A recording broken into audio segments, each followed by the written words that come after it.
नमस्कार. स्टुडिओ संजीवनीमध्ये तुम्हा सगळ्यांचं पुन्हा एकदा मनःपूर्वक स्वागत. आज आपण शततारका या कादंबरीचे शेवटचे दोन्ही भाग ऐकणार आहोत.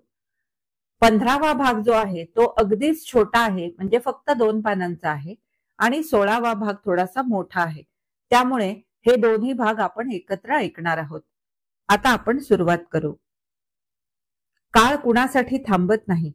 तो सारखा पुढे सरकत असतो. तो सरकत होता. वर्षे मागे पडत होती. जुनी पिढी काळाच्या पडद्याआड जात होती.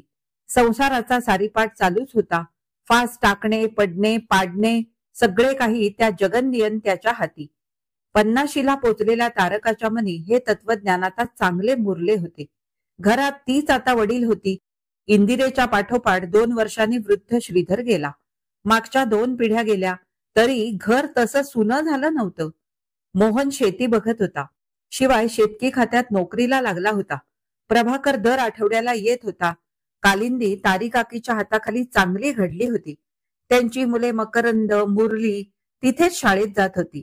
श्रीरंग रत्नागिरीला कॉलेजात जात होता, पण त्याची भावंडे तारीकाकी जवळ होती. मधुवाडीला आता शाळा झाली होती.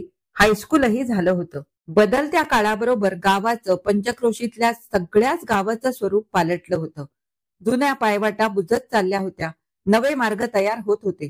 शहरातल्या सुधारणा नव्या मार्गाने खेड्यांकडे हलके हलके वाटचाल करीत होत्या. 50शीला पोचलेल्या तारीकाकीत कुठल्याही प्रकारचा बदल झाला नव्हता. शिथिलता आली नव्हती. शरीर प्रकृती अगदी ठणठणीत, बाह्य स्वरूप जसेच्या तसेच होते. गोऱ्या कपाळी अधेली एवढं कुंकू, गळ्यात ठसठशीत मंगळसूत्र, अंगावर सगळे सौभाग्यालंकार, जरी काठी लुगडे, एकही केस पांढरा झाला नव्हता. तारीकाकीचं घर तसं मुलाबाळांनी, माणसांनी भरलेलं होतं.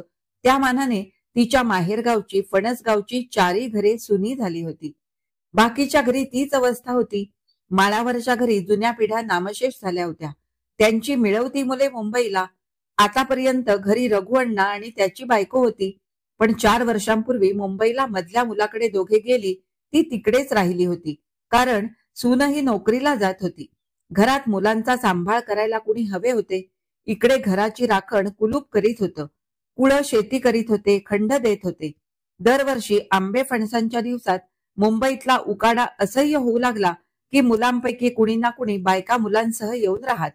उन्हाळा संपला की निघून जात. ही मंडळी तारीकाकीच्या घरी येऊन जात, राहून जात. आणखी काही वर्षे उलटली. तारीकाकीची 50शी केव्हाच उलटली होती. आता ती थकत चालली होती. प्रभा लवकर पेन्शन घेऊन नोकरी सोडून मधुवाडीला घरी येऊन राहिली होती. तारीकाकीने दोघी सुनांच्या हाती संसार देऊन ती मोकळी झाली होती. संसारातलं आपलं सगळं लक्ष तिनं काढून घेतलं होतं. पण तरी सुद्धा अजूनही घरातली आणि बाहेरच्या व्यवहाराची ही प्रत्येक गोष्ट तिला विचारून तिच्या सल्ल्याप्रमाणेच केली जाई. श्रीरंग मॅट्रिक झाला तेव्हा त्याने विचारलं, आजी मी पुढे कुठचा कोर्स घेऊ? तुझ्या बापाला विचार. नाही, तूच सांग. तू सांगशील तो मी घेईन. हे बघ, तुला आवडेल तो घे, पण आवडीबरोबर मेहनत करण्याची तयारी हवी. मला डॉक्टर व्हायचे आहे. मुंबईच्या मेडिकल कॉलेजमध्ये जायचे आहे. मग जा ना. प्रभाने हलकेच म्हटले. तो जाणार म्हणतोय, पण तिथे राहण्याची सोय नको का? मुंबईत जेवणाची सोय होते, पण झोपायला कुठे जागा मिळत नाही. तशी आपली नातलग मंडळी खूप. तारीकाकीने मध्येच ताडकन म्हटले. प्रभे, ज्या दिवशी या घराचे आढे तोडले, त्याची लाकडे विकली, त्याच दिवशी नाती तुटली. काय रे रंगा, मेडिकल कॉलेजला हॉस्टेले असतात ना? हो आहेत ना. मग हॉस्टेलात राहा. खर्चाची व्यवस्था इथून होईल. आणि आजी, हुशार विद्यार्थ्यांना स्कॉलरशिप ठेवलेल्या असतात, ती पण मी मिळवीन. श्रीरंग मुंबईला मेडिकल कॉलेजात जाऊ लागला. भास्कर वैद्याचा मुलगा ऋतुकेत पुण्याला आयुर्वेद कॉलेजात जाऊ लागला. मोहनचा मुलगा मुरली शाळेत जात होता. प्रभाच्या 2 मुलींची आणि कालिंदीच्या मुलीचं तिघींची लग्न झाली. सगळी म्हणत त्याप्रमाणे खरोखरच तारीकाकीने आपले घर टिकवले होते, मार्गाला लावले होते. घरी दारी जो पुढे येईल त्याला ओंजळी भरभरून सुख वाढीत होती. आता गावही वाढत चाललं होतं. हायस्कूल झालं होतं. ग्रामपंचायतचा दवाखाना निघाला होता. लहान खेड्याला हलके हलके शहराचं रूप येत होतं. मोहनने नदीकाठच्या आमराईत 2 खणी कौलारू घर बांधलं होतं. तिथे त्याने आपले नवे उद्योग सुरू केले होते. रातांब्यापासून अमृत कोकम तयार करणे, आमसुलांचे पॅकेट्स, आमरसाचे पॅकबंद डबे, रातांबी तेलाचे गोळे करणे हे उद्योग चालू होते. नदीच्या वरच्या बाजूला गेल्या वर्षापासून मोठ्या प्रमाणावर काजूची लागवड सुरू केली होती.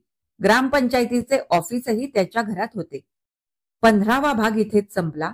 आता आपण शेवटचा म्हणजे 16वा भाग ऐकणार आहोत. कालचक्र फिरत होते. सूर्य आता मावळतीकडे उतरत होता. तारीकाकीचे आयुष्यही आता मावळतीला लागले होते. वयोमानाप्रमाणे ती थकत चालली होती, पण तिथल्या सरत्या वातीप्रमाणे मंद होत चालली होती. पण सगळी गात्रे अजून तशी कार्यक्षम होती. प्रभावती, कालिंदी या सुनांच्या हाती तिने वाढता संसार सोपवला होता. स्वयंपाकघरात ती आता जेवणापुरतीच जात होती. तिचा आहारही आता कमी झाला होता. दुपारचं मोजकं जेवण, रात्री 8 वाजता नाचणीची अर्धी भाकर आणि वाटीभर दूध. दोन्ही पुतणे शेतीची व्यवहाराची कामे बघत होते. ती संसारातून निवृत्त झाली असली तरी घरातली आणि बाहेरची प्रत्येक गोष्ट तिच्या कानी घालून तिचा सल्ला घेऊन केली जात होती. गावातले लोकही तिचा सल्ला घेण्यासाठी येत. बायका आपल्या कौटुंबिक अडचणी तिला सांगून तिच्या सल्ल्याप्रमाणे वागत. तिचे वाचन आता बरेच कमी झाले होते. आयुष्यभर तिने जे वाचन केले होते, 4 प्रहरी जमत असलेल्या स्त्रियांना वाचून दाखवले होते, ते तिला आता पाठ होऊन गेले होते. तिचा दैनंदिन कार्यक्रम आता ठराविक होऊन गेला होता. पहाटे सगळ्यांच्या आधी उठून आपल्या खोलीतून माझघरात येई. तिथून तुळशीच्या अंगणाच्या बाजूच्या पडवीचे दार उघडून अंधाराचंच पडवीतून अंगणात उतरे आणि विहिरीकडे जाई. ती उठल्याचा कानोसा येताच प्रभा आपल्या खोलीतून उठून येई. थांबा आई, अंधारात बाहेर जाऊ नका, मी दिवा घेऊन येते. दिवा नको, गेली कित्येक वर्षे ही वाट माझ्या पायाखालची आहे. फक्त तू तुळशीकडे पणती आणून ठेव आणि तू आपल्या कामाला जा. ती अंधारात पायऱ्या उतरून चालू लागली. प्रभा क्षणभर तशीच पायरीवर उभी राहिली. काही वर्षांपूर्वीचा एक प्रसंग तिला आठवला. त्या दिवशी पांदी पलीकडच्या मळीतल्या खोपटातला तुक्या अर्ध्या रात्री बोलवायला आला. त्याची बायको बाळंत झाली होती. नेहमीच्या म्हाताऱ्या सुईणीने तिची सुटका केली होती, पण बाळंतिणीच्या अंगावर रक्ताचा लोट लागला होता. ती बेभान पडली होती. सुईणीने तुक्याला तारीकाकीकडे पिटाळलं. भास्कर वैद्य शेजारच्या घरात नुकताच राहायला आला होता. तारीकाकीने वैद्याला उठवले, सगळे सांगितले आणि म्हटले, भास्करा, तू येऊ नकोस, पण अंगावरचं ताबडतोब बंद होण्यासाठी गोळ्या पुड्या औषध जे काही ते मला दे, मात्राही दे. तिने ते सगळं घेतलं. तेवढ्यात प्रभा उठून आली. तिने कंदील पेटवून तुक्याच्या हाती दिला. प्रभे, अगो, कागदात थोडी साखर आणि कॉफीची पूड बांधून दे. सगळं साहित्य घेऊन ती लगबगीने निघाली. तुक्याच्या हाती कंदील बघून तिने म्हटले, अगो, कंदील कशाला हवाय, माझ्या पायाखालची वाट आहे. आणि मागच्या पडवीतून भराभर पुढे निघाली. गावातल्या सगळ्या वाड्यातल्या वाटा पायवाटा तिच्या पायाखालच्या होत्या. प्रभाला तो प्रसंग आता आठवला. पणती ठेवून तिने तुळशीकडे नेऊन ठेवली आणि ती आपल्या उद्योगाला गेली. तारीकाकी मग अंधारात अंगणाच्या पायऱ्या उतरून दोन्हीकडून विहिरीला वळसा घालून केळीच्या वनातल्या पाऊल वाटेने खालच्या मळीच्या बांधावर असलेल्या शौचकुपाकडे जाई. त्या अंधारात पातेऱ्या पडलेल्या पायवाटेवर एखादा सरपटणारा प्राणी असेल, तो विषारी असेल, पण तिच्या पायरवाला घाबरून, कदाचित दबून किंवा मानवी रूप घेतलेला आपल्याच जातीचा हा प्राणी आहे असे समजून तो सरपटत बाजूला जात असावा. अंधारातच आपले सगळे प्रातर्विधी उरकून तारीकाकी वृंदावनाजवळ येऊन बसे. मग एकवार ती आकाशात नजर फिरवी. शुक्ल कृष्ण पक्षाच्या अनुषंगाने आकाश कधी नक्षत्र चांदण्याने भरलेले असे, कधी चंद्र दिसे. ऋतुमानाप्रमाणे बाहेर पावसाची झड असली किंवा बुरबुर चाललेली दिसली की ती पूर्वेकडे तोंड करून पडवीत बसे. पावसाची झड असली की पडवीत ठेवलेलं इरलं डोक्यावर घेऊन प्रातर्विधी उरकायला जाई. पावसात गावात कुणाच्या समाचाराला जाण्याची वेळ आली तरी ती इरलं घेऊन जाई. पाऊस थांबला की बरोबर असलेल्या गड्यांच्या हाती दे. मोहन म्हणे, आई, आता या रोगण लावलेल्या छत्र्या आणल्यात ना, त्यातली घेऊन जा. अरे, ते शोभेचे छत्र. वाकड्या तिकड्या झाडीत काय रे तिचा उपयोग, सगळं अंग भिजून चिंब होतं. मोन्या, परवा तू आंबेगावाहून आणलेली काळी छत्री घेऊन मळीकडे निघाला होतास, तेव्हा या सोसाट्याच्या वाऱ्यात ती झाडीत बांधाजवळ तुझ्या हातातली छत्री सुटून खाली मळीत उलटी होऊन पडली. पडवीतून मी पाहत होते. अरे, उरी वर्मी बाण लागून उताण्या पडलेल्या कावळ्यासारखी दिसत होती रे. जवळ छोटा मुरली होता. तो टाळ्या पिटून म्हणाला, आजी, अगे अगदी तशीच ती छत्री दिसत होती गे. म्हणूनच ती पावसाळ्यात पूर्वेकडे तोंड करून पडवीत बसे.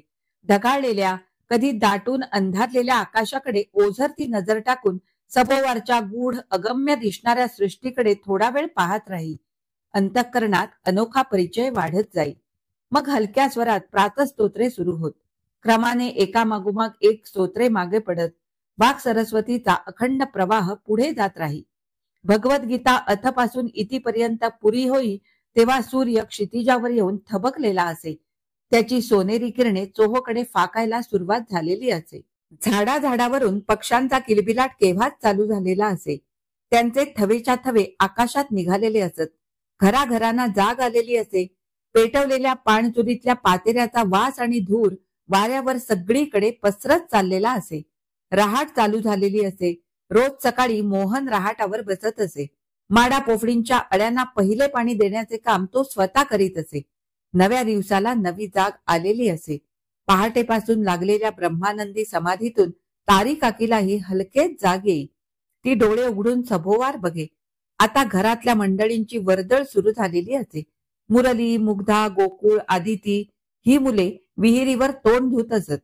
मग रोजच्या शिरस्त्याप्रमाणे पडवीत येऊन आजीच्या पाया पडत आणि स्वयंपाकघरात दूध प्यायला गर्दी करीत. तेवढ्यात कालिंदी बाहेर येई. आई, चहा होतो का?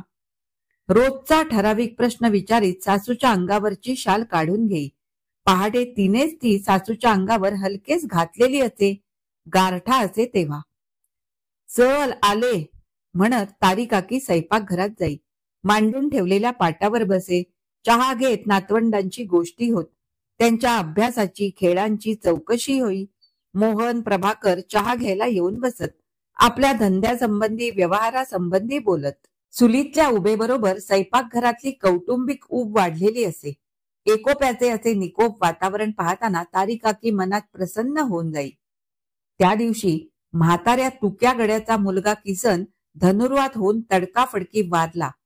कवळ तोडताना पायाला कोयता लागून तो जखमी झाला होता. ती जखम चिघळली आणि त्यातून त्याला धनुर्वात झाला. पण दवाखान्यात नेण्यापूर्वीच तो गेला. 2 वर्षांपूर्वी त्याचे लग्न झाले होते. तो गेल्याचे कळतात तारी काकी भर दुपारी कुणबीवाडीत त्याच्या घरी समाचाराला गेली. संध्याकाळी घरी आली. विहिरीवर गार पाण्याने न्हावून घरात आली. रात्रीच तिला ताप भरला. भास्कर वैद्य आला. त्याने तिला तपासलं, औषध दिलं. घरात सगळ्यांनी म्हटले, भर दुपारी उन्हात गेली त्याचा हा परिणाम. भर दुपारचं ऊन मला नवीन का आहे? उन्हाचे आपले निमित्त. 8 दिवस झाले ताप हटेना. प्रभाकरने आंबेगावाहून डॉक्टरांना आणले. त्यांनी तपासले, इंजेक्शन दिली, औषध दिले. ताप कमी झाला, पण आता कफ वाढला. तारी काकीची प्रकृती बघायला तिच्या समाचाराला कुटुंबातले, गावातले लोक येऊ लागले. आज मितीपर्यंत तारी काकी आजारी पडल्याचे, बिछाण्याला खेळण्याचे कुणी बघितले नव्हते, ऐकले नव्हते. म्हणूनच तिच्या या आजारीपणाचं सगळ्यांना आश्चर्य वाटत होतं. तारी काकी बिछाण्यावर स्वस्थ पडून होती. समाचाराला येणाऱ्यांची वर्दळ वाढली. घरी दारी काळजीचे काळे ढग वाहू लागले. अरे, अंगात अजून ताप तसा आहेच, छाती कफाने भरले नुसती. सहानुभूती उद्गारांचा पाऊस पडू लागला. तारी काकी स्वस्थ चित्ताने सगळे ऐकत होती. भास्कर वैद्य फेऱ्या घालीत होता, तपाशीत होता, औषध देत होता. त्याची चिंता पाहून तारी काकीने म्हटले, अरे भास्करा, ज्वर, कफ, पित्त हे यमराजाचे दूत आहेत. वाट दाखवायला आले आहेत. मी निघाले की ते जातील. मोहनने श्रीरंगाला मुंबईला तार केली. तो आला. तारी काकीने विचारले, काय रे, मध्येच कसा आलास? तुझी प्रकृती बघायला. बरं झालं आलास. मागाहून या लोकांच्या मनाला रुखरुख लागायला नको. श्रीरंगने तिला तपासलं.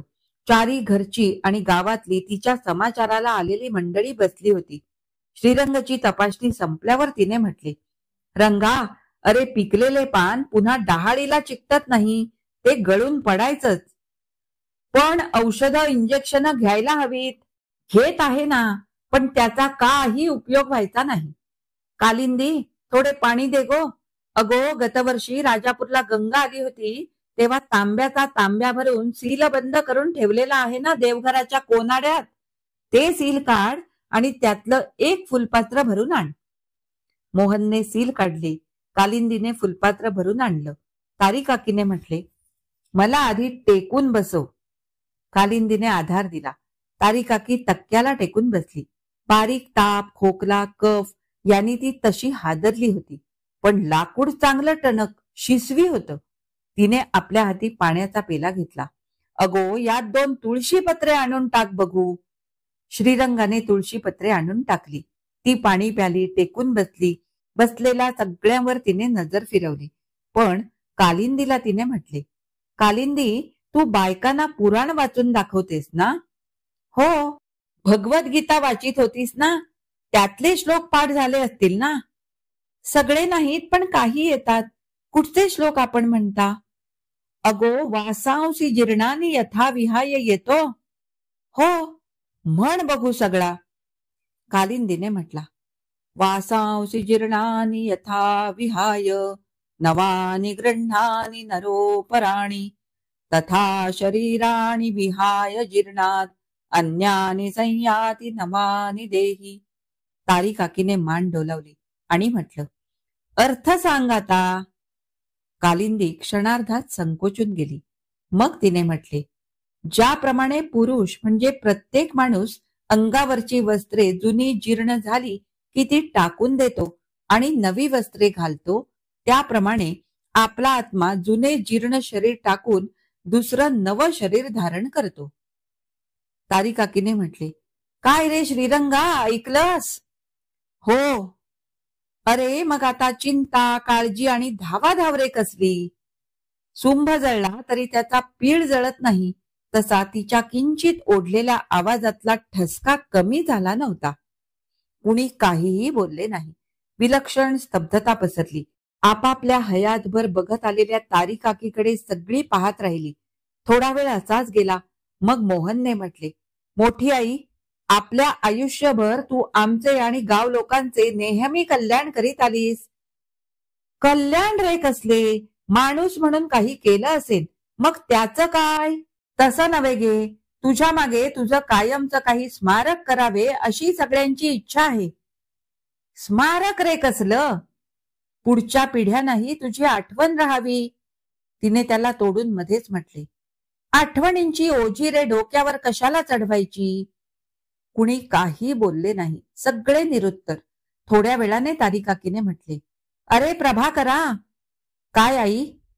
अरे, तुक्याच्या खोपटाच्या वरच्या बाजूला आपली मळी आहे, त्यातली अर्धी मळी तुक्याच्या नावाने करून दे. तो आता म्हातारा झाला. हाताशी आलेला मुलगा तडकाफडकी गेला. गोपाळ अजून लहान आहे. हो आई, तुझ्या इच्छेप्रमाणे करीन. बोलून थकली. कालिंदीने तिला हलकेच बिछाण्यावर झोपवलं. प्रभाने गोधडी तिच्या अंगावर नीट पांघरली. थोड्या इकडच्या तिकडच्या गोष्टी झाल्या. मग डोळे मिटून ती स्वस्थ पडली. तिचा डोळा लागला आहे असे पाहून मंडळी उठणार, तेवढ्यात तिने पुन्हा डोळे उघडले. श्रीरंगा. श्रीरंग चटकन पुढे गेला. तिच्या उशाशी बसला. मोन्या, इकडे ये. मोहन येऊन तिच्याजवळ बसला. काय गे आजी?